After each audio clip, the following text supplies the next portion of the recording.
I'm going to tell you about the last time I was in town. But first, I have another story.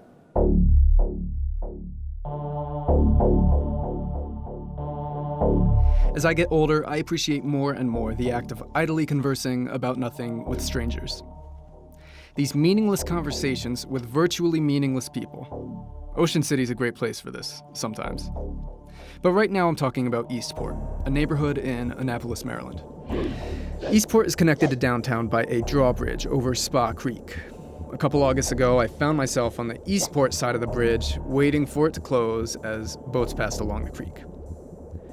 For some reason, Eastport was the closest place to park to get to my office that day. I'm waiting and waiting, and a man on a bicycle rides up next to me. My height-ish, maybe somewhat shorter. Late 50s, early 60s, dressed kinda like a beach bum, scraggly beard, glasses, disheveled hair beneath a bucket hat. He starts talking to me. I don't remember what about at first. He brings up music, says I look like a musician. I tell him I like surf rock. He likes surf rock too. He mentions the Ventures. Says he's got a band called the Apothecaries of Time. They sing about spiritual shit, his words. And at this point, I truly don't recall how, but the conversation shifts significantly. Tells me that the moon is actually a space station. Okay, I can accept that as something that he believes. Tells me that octopus people live on the moon. Sure.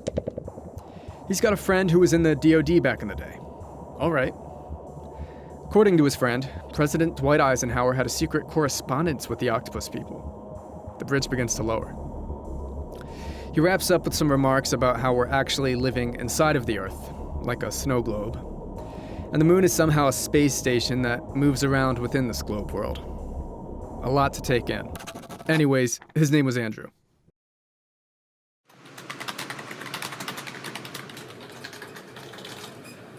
Fast forward 2 years later, approximately. Sunset Park, downtown Ocean City, Maryland. I'm on a routine commercial flight. Not moments after takeoff, a bike pulls up behind me. A middle-aged man, cargo shorts, tourist t-shirt, beard, sunglasses, baseball cap, not disheveled like Andrew. Guys like this are a dime a dozen in Ocean City. He was obviously interested in what I was doing. I might have actually started the conversation this time. It's light, meaningless talk. I tell him how surprisingly easy it was to get my pilot license. We talk about where we're from. He's from Annapolis, believe that? He ponders the advances of modern technology, amazed at the democratization of licensed aviation.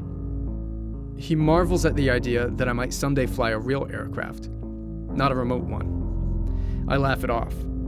He asks me how I think we got this kind of technology. Drones, smartphones. He explains that the technology in our hands is not of this earth. Certainly smartphone technology was not invented by humans. It can't be. The engineering of these devices is beyond anything that a human can conceive. So how do we get this technology? Extraterrestrials. They've equipped the US government with all these tools, even stuff more advanced than what we already have. But because of capitalism, they have to ration out new technologies bit by bit so we aren't overwhelmed and tech companies can control the market. This guy was onto some real shit. Says he's excited for June 1st. What's on June 1st? I ask.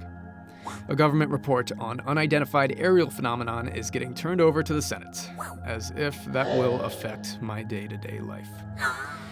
I mean, me personally, sure, aliens exist, no question. But this was a big deal to my new friend. Anyways, I land the drone. We say an informal goodbye. He asks my name, I don't ask his. I've thought about these men a lot the past couple months.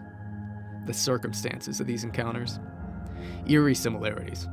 A beach town, a bicycle, bearded middle-aged man with some kind of headwear. But why me? Why did these men, who have exceeded the wall of cosmic unconsciousness, come to me with this prophetic knowledge of extraterrestrial life? I mean, the sheer odds of these encounters, even down to the cargo shorts. I wonder when it will happen again. Will there be a third prophet? It's just where my mind goes sometimes.